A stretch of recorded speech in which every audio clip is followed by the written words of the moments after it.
అందరికీ హాయ్ అండి. Welcome to సన్లెటర్. అందరు ఎలా ఉన్నారు? మీరందరూ బాగుండాలని, యూనివర్స్ మిమ్మల్ని బ్లెస్ చేయాలని కోరుకుంటున్నాను. ఈరోజు మన టాపిక్ వచ్చి ఏంటి అని అంటే, మీ పర్సన్ విషయంలో మీరెందుకు ధైర్యం చేయలేకపోతున్నారు, అంటే ఒక స్టెప్ తీసుకోవడానికి మీరెందుకు ధైర్యం చేయలేకపోతున్నారు. అంటే తీసుకునే వాళ్ళు తీసుకుంటారండి, స్టెప్ తీసుకున్నా కూడా ఆ ధైర్యం అనేది ఎందుకు చేయట్లేదు మీరు, ఎందుకు మీరు బ్యాక్ స్టెప్ వేస్తున్నారు, ఎందుకు వెనకాలనే ఉండిపోతున్నారు, ఎందుకు మీకు ఆ ధైర్యం సరిపోవట్లేదు అన్న విషయం పైన నేను ఈరోజు రీడింగ్ తీయాలనుకుంటున్నానండి. అంటే ఇది రొటీన్గా మీ లైఫ్లో జరిగేదైనా కూడా రీడింగ్లో ఏమొస్తుంది చూడాలి అన్నది నాకు అనిపించిందండి. ఎందుకో ఈరోజు నాకు ఇలాంటి ఒక రీడింగ్ తీయాలనిపించింది, అందుకే తీస్తున్నాను.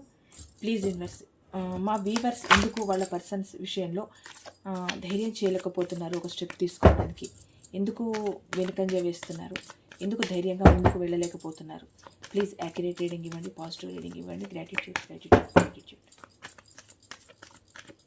ఎందుకు ధైర్యంగా ముందుకు వెళ్ళలేకపోతున్నారు, అది ఏ విషయమైనా కానివ్వండి, ఎందుకు ధైర్యంగా వెళ్ళలేకపోతున్నారు ముందుకు.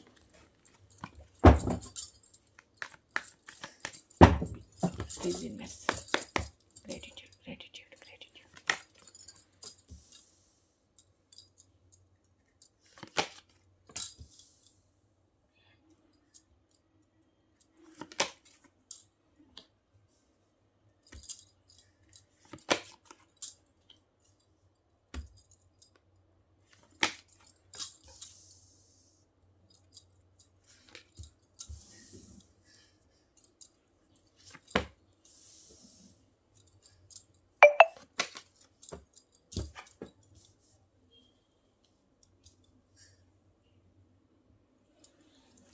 Bottom of the deck, King of Pentacles, Page of Wands, the Sun, Nine of Cups.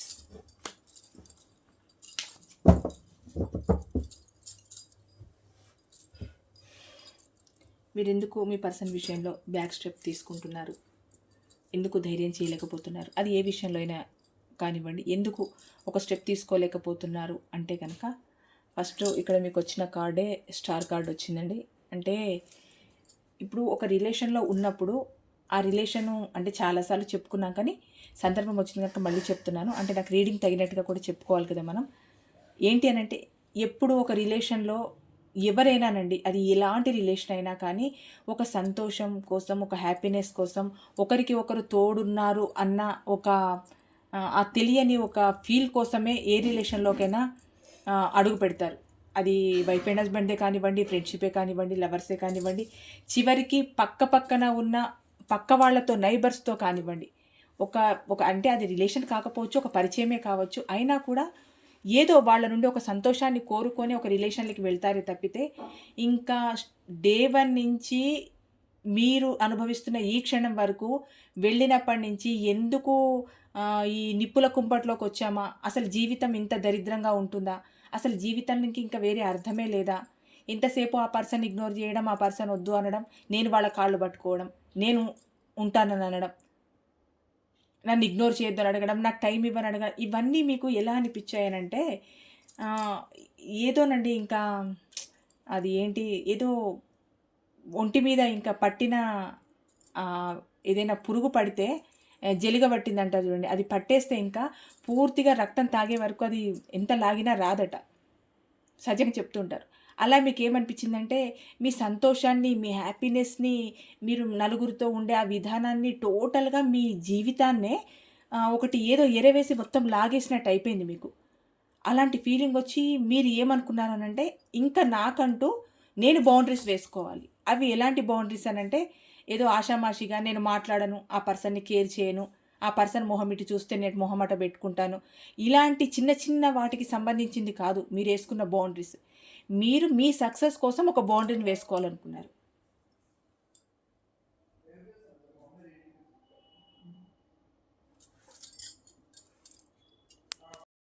ఒక సక్సెస్ కోసం బౌండరీస్ వేసుకోవడం అంటే మీరు అదేనండి, నేను ఒక చూడను, మాట్లాడను, నన్ను ఇగ్నోర్ చేసిన పర్సన్తో నాకేంటి ఇదంతా, ఇవన్నీ నాకు అవసరం లేదు అని ఇలాంటి వ్యక్తికి సంబంధించినట్టు కాకుండా మీ లైఫ్‌కు సంబంధించి కొన్ని బౌండరీస్ వేసుకున్నారు. అంటే సక్సెస్ కోసం. అంటే నేను ఏదైనా దారిని ఎంచుకోవాలి. ఆ దారిలో నేను వెళ్ళాలి. ఒక సక్సెస్‌ని చూడాలి.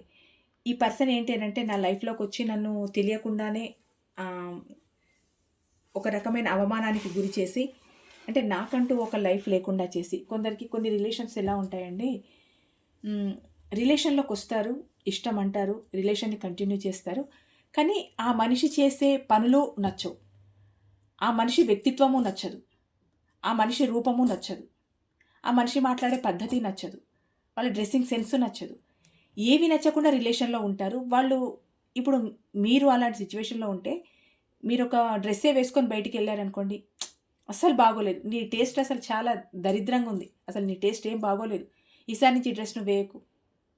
నేను సెలెక్ట్ చేస్తాను జూడు. అది ఏసుకో.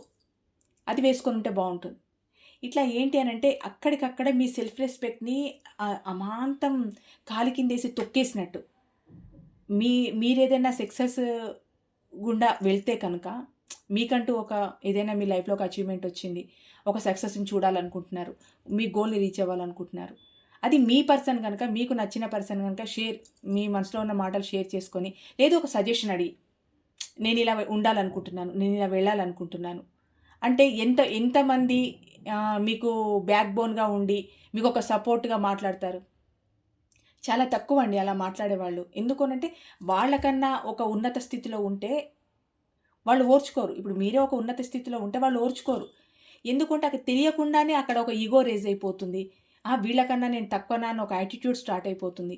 వీళ్ళు ఎప్పుడు నా చేతుల కింద, నా కాళ్ళ కింద నేను చెప్పినట్టు వినాలే తప్పితే, వీళ్ళు నాకన్నా ముందుకు వెళ్ళిపోతే అసలిక్కడ నాకు విలువుండదు గదా! అసలు నన్నిక కేర్ చేయరు. ఏదో ఇట్లా దులిపేసేస్తారు. అందుకు వీళ్ళు ఇందులోనే ఉండాలి. అందులోనే వాళ్ళు వేసిన బౌండరీలోనే మీరు ఉండాలి తప్పితే, మీరు ఆ బౌండరీని దాటి మీ సక్సెస్ బౌండరీలో మీరు ఉండడం మీ పర్సన్‌కి ఇష్టం ఉండదు. ఇక్కడ ఎందుకు మీరు ఈ రిలేషన్‌లో ఒక స్టెప్ తీసుకోలేకపోతున్నారు అనంటే, ఒకటి మీ పర్సన్ యాటిట్యూడే కానివ్వండి, ఓర్వలేనితనమే కానివ్వండి, ఇలాంటివి చాలా చెప్పుకోవచ్చు. కొందరు సక్సెస్ అయితుంటే కొందరు చూడలేరు. కొందరికేంటి అనంటే నేను చెప్పినట్టే నువ్వుండాలి. అలా ఉంటేనే నాకిష్టం. అలా ఉంటేనే నేను రిలేషన్‌లో ఉంటాను. ఇలా బ్లాక్‌మెయిల్ చేసి రిలేషన్‌లో ఉంచుకునే వాళ్ళు కూడా చాలామందుంటారు. నువ్వు నేను చెప్పినట్టు ఉంటావా? రిలేషన్‌లో ఉంటాను. నేను చెప్పినట్టు నువ్వు వినవా? బ్రేకప్. రిలేషన్ కట్ ఇంక. ఇక్కడ మీరేమో ఎమోషన్‌గా చాలా కనెక్ట్ అయ్యి ఉంటారు గనక, వాళ్ళు చెప్పినట్టల్లా ఉండడానికే మీరు ట్రై చేస్తారు గానీ, మీ సొంత నిర్ణయాలు తీసుకొని, మీ సొంతంగా మీ వ్యక్తిత్వం మీ వ్యక్తిత్వ పరంగా మీ సెల్ఫ్ రెస్పెక్ట్‌ని ముందుకు తీసుకొని, మీరు ఒక సక్సెస్ మార్గంలో వెళ్లారని మీరనుకోరు. అంటే ఇది అంతేనండి. ఇదొక మాయ. ఈ ప్రేమ అనేది ఒక మాయ. ఆ మాయలో ఏం చేస్తున్నారు, ఎలా ఉంటున్నారు, ఎక్కడికెళ్తున్నారు, ఏం తింటున్నారు, ఎవరితో ఏం మాట్లాడుతున్నారు కూడా అర్థం కాని పరిస్థితిలో ఉంటారు. నిజంగా మీరొక హైయెస్ట్ పొజిషన్‌కి దగ్గరలో రీచ్ అయ్యే పర్సన్స్ అయ్యుండి కూడా, మీరు ఆ గోల్‌ని రీచ్ అవ్వట్లేదు అనంటే, ఈ రోజుకి గూడా అలా చాలామంది ఉంటారండి. ఉండరననండి చాలామందుంటారు. ఇక్కడ ఈ ఒక్క రిలేషన్ కారణంగా చాలామంది బ్యాక్ స్టెప్ తీసుకున్న వాళ్ళు లక్షల్లో ఉండుంటారు. అంటే నాకు లక్షల వ్యూస్ ఏం రావు. కానీ చెప్తున్నాను ఉంటారలా. ఎందుకు అనంటే రీజన్ ఏంటి అనంటే రిలేషన్. అలాంటి వాటి వల్ల కూడా మీ పర్సన్ మీకేస్తున్న బౌండరీస్ వల్ల కూడా ఒక సక్సెస్ బౌండరీ మీరు వేసుకోవాలని ఇంకా మీ పర్సన్ సైడ్ ఒక స్టెప్ తీసుకోవడానికి మీరు ఇష్టం చూపించట్లేదు. ఎందుకనంటే మీరు స్వతంత్రంగా ఉండి ధైర్యంగా నేను ఈ పని చేస్తాను. నాకంటూ ఒక ఏంటి నేనొక ఉన్నత స్థానంలో ఉంటాను. నాకంటూ ఒక గుర్తింపు తెచ్చుకుంటానని మీరు అంటూ ఉన్నప్పుడు వెనక వాళ్ళు సపోర్ట్ చేస్తేనే మీకు బావుంటుంది కానీ, సపోర్ట్ చేయకుండా మిమ్మల్ని డిస్కరేజ్ చేస్తూ ఉంటే మీకక్కడ ఉండాలని అనిపించదు. కొందరికేమో టైం ఇవ్వక ఇగ్నోర్ చేసి ఫ్యామిలీ అని, కెరియర్ అని కొందరు మిమ్మల్ని దూరం పెట్టి వెళ్ళిపోతుంటే, ఇక్కడ ప్రెజెంట్ ఏంటి అనంటే, ఎందుకు స్టెప్ తీసుకోలేకపోతున్నారు అనంటే, మీ పర్సన్ యొక్క యాటిట్యూడ్, అహము, వాళ్ళ మాటలు, వాళ్ళ మాటల ప్రభావం మీ మీద విపరీతంగా ఉండడం, మీరు ఏ పని చేయాలనుకున్నా చేయలేకపోవడం, ఎప్పుడు నేను ఇంతేనా? నేనెప్పుడు క్వెషన్ మార్కేనా? అన్న ఆలోచన మీలో రావడం వల్లే ఈరోజు మీ పర్సన్ విషయంలో మీరొక స్టెప్ తీసుకోవడానికి దూరంగా ఉంటున్నారు. ఇంకా పర్సన్ విషయంలో స్టెప్ తీసుకొని ముందుకు వెళ్తే కనుక అక్కడ రిలేషన్ మాత్రమే ఉంటుంది. మళ్ళీ ఆ పర్సన్ అనే మాటలు భరించాలి, ఇగ్నోరింగ్‌ని భరించాలి, మిమ్మల్ని హేళన చేయొచ్చు, చిన్నగా చూడొచ్చు, ఛీ అనొచ్చు, తు అనొచ్చు అన్నీ భరించాలి. రిలేషన్లో ఉంటారు. కానీ బయటికి వస్తే ఏంటి అని అంటే మీ వ్యక్తిత్వాన్ని మీరు కాపాడుకున్న వాళ్ళు అవుతారు. మీకంటూ ఒక సెల్ఫ్ రెస్పెక్ట్‌ని నిలుపుకున్న వాళ్ళు అవుతారు. 10 మందిలో మీకు మీరుగా గ్రేట్ పొజిషన్‌లో ఉండేట్టు చూపించుకుంటారు. అందుకని కొందరు ఇలాంటి ఒక ఆలోచనతో బయటకొచ్చారండి. అందుకే మీ పర్సన్ విషయంలో స్టెప్ తీసుకోలేకపోతున్నారు.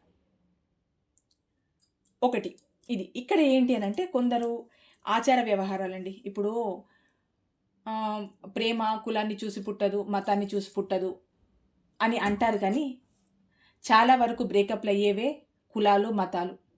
వీటి వల్ల చాలా బ్రేకప్‌లవుతున్నాయండి. చాలా అంటే చాలా. ఈ రోజుల్లో కూడా ఇలాంటి బ్రేకప్స్ ఉన్నాయా మేడం అనంటే, ఈ రోజుల్లో కూడా అలాంటి బ్రేకప్స్ ఉన్నాయి. ఎంతో ఇష్టంతో, ఎంతో ఆ రిలేషన్‌లో ఉండి, ఎంతో ఇష్టపడ్డ ఒకరినొకరు కరెక్ట్‌గా ఆ క్యాస్ట్ పరంగా విడిపోయే వాళ్ళున్నారు. రిలీజియన్ పరంగా విడిపోయే వాళ్ళున్నారు. అలాగే ఇప్పుడు కొందరు ఏంటి అనంటే, మీరు ఎంతో ఇష్టపడ్డారు మీ పర్సన్‌ని. మీ పర్సన్ కూడా అక్కడ ఇష్టపడొచ్చు. కానీ ఇక్కడ మీకేమవుతుంది? ఎందుకు స్టెప్ తీసుకోలేకపోతున్నారు మీ పర్సన్ విషయంలో అంటే కనుక, ఒకటి క్యాస్ట్, 2 నేషనాలిటీ అంటే మీది. మీ కులమే కావచ్చు, మీ మతమే కావచ్చు. ఈ 2 అడ్డమొచ్చి మీరు మీ పర్సన్ విషయంలో ఒక స్టెప్ తీసుకోలేకపోతున్నారు. ఇంకొకటి ఏంటి అనంటే, కొందరు ఇది ఎవరికైనా వర్తించొచ్చండి. అంటే కొంచెం ఒక పెద్ద పొజిషన్‌లో ఉండి, మీరు అంటే మీ పర్సన్ కింద ఉండి మీరు చూడట్లేదో నేను అనట్లేదండి. మీరు ఉన్న పొజిషన్‌లో మీరు ఈ ప్రేమ, ఈ రిలేషన్ వీటన్నిటిని హ్యాండిల్ చేయడం మీకు చాలా కష్టమవుతుంది. మీరిప్పుడు ఒక పెద్ద పొజిషన్‌లో ఉన్నారనుకోండి. మీకు ఆ పర్సన్ నచ్చారు. మీరు రిలేషన్‌లో కొన్నాళ్ళు ఉన్నారు. తర్వాత మీ రిలేషన్‌ని కంటిన్యూ చేయడానికి ఇక్కడ మీ పదవి అడ్డొస్తుంది. ఎందుకంటే మీ కిందే ఒక 100 మంది పని చేస్తూ ఉంటే మీరెలా ఉండాలి? వాళ్ళకి గైడెన్స్ ఇచ్చేలాగుండాలి. ఇలా ఉండాలి అని చెప్పేలాగుండాలి. మీరిక్కడ రిలేషన్ అంటే ఇక్కడ మీరు రిలేషన్ తప్పు చేస్తున్నారని నేను అనట్లేదు. ఇక్కడ మీకు టైము ఉండదు. మీ గౌరవానికి కూడా ఒక రకమైన అది తెలియని ఒక ఇబ్బందికరమైన పరిస్థితి. అంటే ఇక్కడ మీకిష్టం లేదు. మీరేదో నెగెటివ్‌గా అంటున్నారని నేను అనట్లేదండి. ఇక్కడ మీ బరువు బాధ్యతలు, మీరు తీసుకున్న బరువు బాధ్యతలే మీ రిలేషన్‌లో స్టెప్ తీసుకోవడానికి ఇక్కడ అవకాశం లేకుండా అయిపోయింది. అంటే మీరు ఉన్న ఆ పదవి, ఆ చైర్ ఏదైతే ఉందో మిమ్మల్ని అక్కడ కదపడానికి వీల్లేదు. అలా ఉండేవాళ్ళు కూడా మీ పర్సన్ విషయంలో కొందరు బ్యాక్ స్టెప్ తీసుకుంటున్నారు. ఒక నిర్ణయం తీసుకోలేక, ఒక స్టెప్ తీసుకోలేక ఉన్నారు. అంటే ఇక్కడ ఒకటి పదవి, మీరుంటున్న పొజిషను, మీ బరువు బాధ్యతలు, మీ కెరియర్ పరంగా. ఇంకొకటి కులము, మతము. వీటి వల్ల కూడా మీ పర్సన్ విషయంలో మీరు స్టెప్ తీసుకోలేకపోతున్నారండి. ఇది ఎంతవరకు రిజనేట్ అవుతుందో, ఎవరికి రిజనేట్ అవుతుందో కామెంట్ చేయండి. ఇక్కడ ఏంటి అనంటే ఇప్పుడు రిలేషన్‌లో ఉంటారండి. ఇది మేడం ఇది నిజంగా నిజమవుతుందా అంటే కనుక రిలేషన్‌లో ఉంటారు. కొన్నాళ్ళు రిలేషన్ గడిచిపోతుంది. అనుకోకుండా ఆ చైల్డ్‌హుడ్ పర్సన్ వేరే ఎవరైతే ఉన్నారో అంటే ఇప్పుడు నేను చెప్పేది మీకు అర్థమవుతుందో లేదో, మీరు మీ పర్సన్‌తో రిలేషన్‌లో ఉన్నారు. మీ పర్సనే మీ జీవితం అనుకుంటున్నారు. మీ పర్సనే మీరు కావాలనుకుంటున్నారు. సడెన్‌గా మీ చైల్డ్‌హుడ్ పర్సన్ ఎవరైనా అది గర్ల్ గానీ, బాయ్ గానీ ఎవరైనా మీ లైఫ్‌లోకి ఎంట్రీ ఇచ్చి మీతో మాట్లాడుతూ మీతో కొంచెం చనువు పెంచుకుంటే మీ పర్సన్ ఇక్కడ దానిని జీర్ణించుకోలేని పరిస్థితిలో కూడా మీరు మీ రిలేషన్‌లో ఒక స్టెప్ తీసుకోలేకపోతున్నారు. అంటే మీ ఇద్దరిలో ఒక థర్డ్ పర్సన్ రావడం. ఇక్కడ థర్డ్ పర్సన్ అంటే మీరు ఆ మనిషికి మీద మీకు ఇష్టము లేదు, ప్రేమ లేదు. కాకపోతే ఒక ఫ్రెండ్‌గా, ఒక చైల్డ్‌హుడ్ ఫ్రెండ్‌గా తీసుకుంటున్నారు. ఆ పర్సన్‌తో క్లోజ్‌గా ఉంటారు. బెస్ట్ ఫ్రెండ్ అంటే ఎవరైనా క్లోజ్‌గానే ఉంటారు. ఈ క్లోజ్‌నెస్ అనేది మీ పర్సన్‌కి నచ్చట్లేదు. ఆ నచ్చకపోవడం వల్ల కూడా మీ పర్సన్ విపరీతమైన అనుమానాలకు దారి తీయడం. ఎవరు వాళ్ళు? ఎందుకు నీతో మాట్లాడుతున్నారు? ఎంత చైల్డ్‌హుడ్ ఫ్రెండ్ అయితే మాత్రం ఇంత క్లోజ్‌గా మాట్లాడాలా? ఇలా తెలియకుండా అనుమానం పెంచుకోవడం వల్ల కూడా మీకేంటి అనంటే, అసలు మామూలు నా క్లోజ్ ఫ్రెండ్‌తో మాట్లాడితేనే ఇంత అనుమానించే ఈ మనిషి, రేపు ఫ్యూచర్‌లో ఇంకా నన్నెంత అనుమానిస్తారో. అసలు వీళ్ళతో నేను ప్రశాంతంగా ఉండగలుగుతానా? హ్యాపీగా ఉండగలుగుతానా? ఎప్పుడూ ఒక జెలస్‌గా ఫీల్ అవుతున్నారు. అని మీకనిపిచ్చి కూడా మీ పర్సన్ విషయంలో ఒక స్టెప్ తీసుకోవడానికి మీరు వెనక ముందాడుతున్నారు. అంటే ఇక్కడ కేవలం మీ చైల్డ్‌హుడ్ ఫ్రెండ్స్ అనే కాదండి. ఎవరైనా ఎవరితో మాట్లాడుతున్నా కొందరికేంటి అనంటే ఒక తెలియని అనుమానం. ఎందుకు ఆ దిక్కుమాలిన అనుమానం? ఒక మనిషిని ప్రేమించి ఆ మనిషే కావాలని తాపత్రయపడుతూ ఉంటే ఇక్కడ మీరు, ఇంకొక వాళ్ళతో ఎవరితోనో మాట్లాడాల్సిన అవసరము, కర్మ మీకేంటి? ఒకవేళ మాట్లాడాలి అనుకుంటే, ఇలాంటి పర్సన్ మీకెందుకు? మిమ్మల్ని ఇగ్నోర్ చేసే పర్సన్ మీకెందుకు? మిమ్మల్ని చులకన చేసే పర్సన్ మీకెందుకు? మీ సక్సెస్‌ని చూడలేని పర్సన్ మీకెందుకు? మీ మంచి చెడులు చూడలేని పర్సన్ మీకెందుకు? అట్లా అనుకుంటే మీరు వెళ్ళిపోతారు గదండీ! ఇప్పుడు ఈ పర్సన్ మీకు ఇష్టం లేదంటే మీరు వదిలేస్తున్నారే తప్పితే ఇంకో రిలేషన్‌లోకెళ్ళట్లేదు. కానీ మీ పర్సన్ అనుకోవడం ఏంటి అనంటే, ఎవరైనా చైల్డ్‌హుడ్ పర్సన్స్ అయినా కానివ్వండి, మామూలు పక్క వాళ్ళే కానివ్వండి, కొలీగ్సే ఎవరైనా కానివ్వండి. అనుమానించడం. ఈ అనుమానం వల్ల కూడా మీరు ఈ రిలేషన్‌లో ఇంకొక స్టెప్ తీసుకోవడానికి ధైర్యం చేయట్లేదు. ఇంకొకటేంటి అనంటే మీకు న్యూ బిగినింగ్ చేయాలని మీ పర్సన్‌తో న్యూ బిగినింగ్ చేయాలని ఉన్నా కూడా ఇక్కడ ఏంటంటే మీ పర్సన్‌కి మెచ్యూరిటీ లేనితనం వల్ల కూడా కొందరు బ్యాక్ స్టెప్ తీసుకుంటారండి. మేడం మెచ్యూరిటీ లేకపోతే కూడా బ్యాక్ స్టెప్ తీసుకుంటారా? మా దాంట్లో అలా ఉన్నారనంటే ఖచ్చితంగా ఉంటారు. ఇప్పుడు మీ పర్సన్ చాలా చిన్న పిల్లల మనస్తత్వంతో ఆలోచిస్తూ ఉంటే మీ ఆలోచనలకి, వాళ్ళ ఆలోచనలకి అసలు మ్యాచ్ ఎక్కడవుతుంది? మీరు బండ అంటే వాళ్ళు తొండ అంటారు. ఇలా ఉంటుంది. అంటే ఇక్కడ ఆలోచన విధానం. అంటే మీరు ఏదో అంటే ఏదో అంటున్నారు అలా అని కాదు. మీరు ఒక పద్ధతిలో, ఒక ఆలోచన విధానంతో మన లైఫ్ ఇలా ఉండాలి, మన రిలేషన్ ఇలా ఉండాలి అని మీరు సాఫీగా వెళ్ళిపోతూ ఉంటే, మీ పర్సన్ చిన్న పిల్లల్లాగా మిమ్మల్ని ఒక మాట అనడము, అలగడము, చెయ్యడము, మిమ్మల్ని ఇగ్నోర్ చేయడము, ఫోన్ లిఫ్ట్ చేయకపోవడము, మెసేజ్‌లకు రిప్లై ఇవ్వకపోవడము, ఇలాంటివి చేస్తూ ఉంటే, ఈ చిన్న పిల్లల మెంటాలిటీతో అసలు మెచ్యూరిటీ లేని మెంటాలిటీతో ఎలా ఉండేది? పర్సన్ మంచి పర్సనే. కాకపోతే మెచ్యూరిటీ లేదే. ఈ మెచ్యూరిటీ లేని పర్సన్ ఎంతవరకు నేను లాక్కురాగలను అని కూడా కొందరు ఈ రిలేషన్ విషయంలో స్టెప్ తీసుకోవడానికి కొంచెం ఇబ్బంది పడుతున్నారండి. ఇంకొకటి ఏంటి అనంటే మీ పర్సన్స్ మీ విషయంలో 24/7 మిమ్మల్ని స్పై చేస్తూనే ఉండడం. ఇదొకటి దరిద్రపు అలవాటండి. అన్నిట్లోకెల్లా దరిద్రపు అలవాటంటే ఇదే. ఏంటి అనంటే పర్సన్ మీరెక్కడున్నారు? ఎవరితో మాట్లాడుతున్నారు? మీతో మాట్లాడుతుంటే ఆడవాళ్ళున్నారా? మగవాళ్ళున్నారా? చిన్నవాళ్ళున్నారా? వయసున్న వాళ్ళున్నారా? మీరు ఆన్‌లైన్‌లో ఉంటే ఎంత టైం వరకు ఆన్‌లైన్‌లో ఉన్నారు? ఎంత టైం వరకు ఆఫ్‌లైన్‌లోకొచ్చారు? మార్నింగ్ ఎప్పుడు లేవంగానే ఆన్‌లైన్‌లోకి ఏ టైంకొచ్చారు? మీరు ఏ స్టేటస్‌లు పెడుతున్నారు? రొమాంటిక్ స్టేటస్‌లు పెడుతున్నారా? భక్తి స్టేటస్‌లు పెడుతున్నారా? లవ్ సాంగ్సే పెడుతున్నారా? పెడితే ఎవరిని ఉద్దేశించి పెడుతున్నారు? నన్నే ఉద్దేశించి పెడుతున్నారా? ఇంకెవరిని ఉద్దేశించైనా పెడుతున్నారా? పోనీ మీ ఫోటోసే పెట్టారనుకోండి. ఇంతమందిలో మీరు ఫోటో దిగి పెట్టారనంటే అందరు చూడడానికి ఈ ఫోటో పెట్టారో ఏమో! ఈ ఫోటోస్‌ని ఇంకెవరైనా చూస్తున్నారేమో! చెప్తున్నాను కదండీ! ఇంకా ఏ టు జెడ్ మిమ్మల్ని స్పై చేయడం, స్పై చేయడం, స్పై చేయడం, స్పై చేయడం. మీరు నిల్చున్నా, కూర్చున్నా, బయటికెళ్ళినా, ఓ సినిమాకెళ్ళినా, షికారుకెళ్ళినా, షాపింగ్ మాల్‌కెళ్ళినా ఎప్పుడు మిమ్మల్ని స్పై చేస్తూనే ఉంటారు మీ పర్సన్. అలాంటి రిలేషన్‌లో కూడా మీరు స్టెప్ తీసుకోలేరండి. ఎందుకంటే అది అది నిత్య నరకం. అది ఇంకా భరించడం ఎవరి వల్ల కాదు. ఆ మనిషికి ప్రేమ తెలీదు, అనుమానమా తెలీదు. ఇలాంటి ఒక డైనమాలో మీ రిలేషన్‌లో ఉండాలా లేదా, ఊడాలా అని కూడా మీకు అర్థం కాదు. క్షణక్షణం మనం స్పై చేసే వాళ్ళతో ఉండడం చాలా కష్టం. ఫోను సడెన్‌గా ఒక 10 నిమిషాలు మీ బ్రదర్‌తోనో, మీ సిస్టర్‌తోనో, మీ అమ్మ వాళ్ళతోనో, మీ ఫ్రెండ్స్‌తోనో మాట్లాడాల్సొచ్చి 10 నిమిషాలు మాట్లాడుతూ ఉంటే, ఎందుకు ఇంతసేపు మాట్లాడావు అనంటే మీరేం క్వెషన్‌కి ఆన్సర్ చేస్తారు? పోనీ మీరు క్వెషన్‌కి ఆన్సర్ చేసినా వాళ్ళు నమ్ముతారా? ఇగో ఇలాంటి ఒక డైనమా సిట్యుయేషన్‌లో కూడా మీరు స్టెప్ తీసుకోవడానికి కొంచెం భయపడుతున్నారండి. ఇంకొకటి మీ పర్సన్ మీ దగ్గరికి రావాలనుకుంటారు. మీతో రీయూనియన్ చేయాలనుకుంటారు. కానీ ఫాస్ట్ యాక్షన్ మీ పర్సన్‌లో ఉండదు. అంటే స్లోగా చర్య తీసుకోవడం ఏదైనా స్లోగా ప్రతీదీ. మీతో మాట్లాడాలన్నా టైం తీసుకోవడం, మిమ్మల్ని కలవాలన్నా టైం తీసుకోవడం, మీ దగ్గరికి రావాలన్నా టైం తీసుకోవడం. ఎక్కువ ఈరోజని చెప్పి దాన్ని లాగేయడం. వస్తారు. కానీ ఎప్పుడొస్తారో తెలియని సిట్యుయేషన్‌లో మీది. వస్తానంటారు. రారు. ఎప్పుడొస్తారో తెలీదు. క్లారిటీ లేదు. వస్తానని చెప్పడం వరకే మీ మీ వరకు ఆ మాట ఉంటుంది. కానీ ఎప్పుడొస్తారో తెలీదు. అంటే వాళ్ళ నిర్ణయాలు సరైన స్థితిలో ఉండకపోవడం వల్ల ఈ పర్సన్ ఏ నిర్ణయం తీసుకున్నా కరెక్ట్ నిర్ణయం తీసుకోరు. అసలు నా విషయంలో ఈ పర్సన్‌కి ఒక క్లారిటీయే లేదు. అన్న విషయంలో కూడా మీరు కొంచెం మీ పర్సన్ విషయంలో స్టెప్ తీసుకోవడానికి ఆలోచిస్తున్నారండి. అంటే ఇది ఏంటి అనంటే మీ పర్సన్‌కి భయమా తెలీదు. మీరంటే ఇష్టం లేదా తెలీదు. లేకపోతే వాళ్ళ లైఫ్‌లోకి ఇంకెవరైనా వచ్చి మిమ్మల్ని పట్టించుకోవట్లేదో తెలీదు. మీకే తెలియని ఒక డైనమాలో మీరుండిపోయి, ఇంకా ఈ పర్సన్‌తో నేనెలా హ్యాపీగా ఉండగలుగుతాను? వస్తానన్న మనిషి రాకపోతే అసలు ఏంటి? ఎప్పటి వరకు ఎదురు చూడాలి? రోజా? 2 రోజులా? 6 నెలలా? సంవత్సరమా? ఎంతవరకు ఎదురు చూడాలి ఈ పర్సన్ కోసం నేను? జీవితకాలం ఎదురు చూడాలా? ఎదురు చూపుల్లోనే జీవితం అయిపోతుందా? ఇలా అనుకోని కూడా చాలామంది స్టెప్ తీసుకోవడానికి మీ పర్సన్ విషయంలో ఆలోచిస్తూ ఉంటారండి. ఇవి చిన్న చిన్న రీజన్స్ అయినా కూడా ప్రతి ఒక్కరి లైఫ్లో వీటన్నిటిలో ఖచ్చితంగా ఒక్కటైనా ఉంటుంది.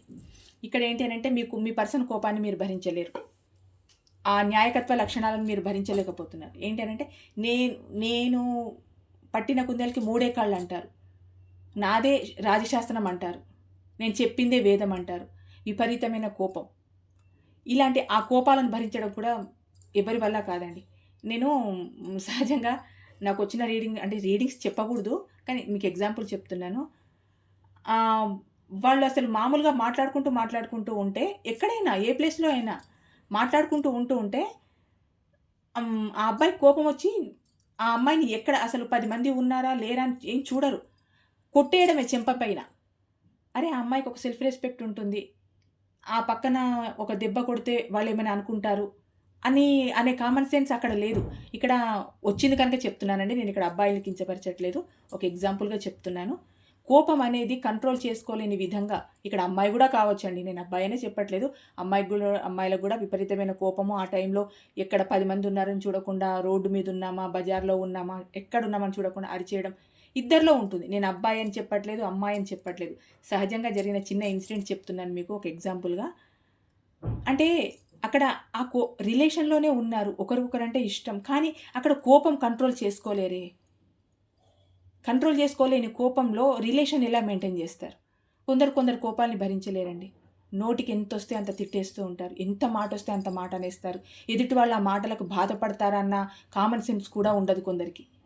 ఈ క్షణం అనేసి మరో క్షణానికి సారీ నేను అనుకోలేదు, సడన్గా నా నోటికి వచ్చేసింది, ఏదో నేనున్న సిచ్యువేషన్ అట్లా ఉంది, నేను అనేసాను అంటే, దెబ్బ తగిలిన తర్వాత ఏదో పోనీలేనంటే దెబ్బ మానుతుందా, నొప్పి మానుతుందా? దానికి టైం పడుతుంది కదా, టైం పడినా కూడా దానికంటే ఒక మరక ఏర్పడుతుంది కదా.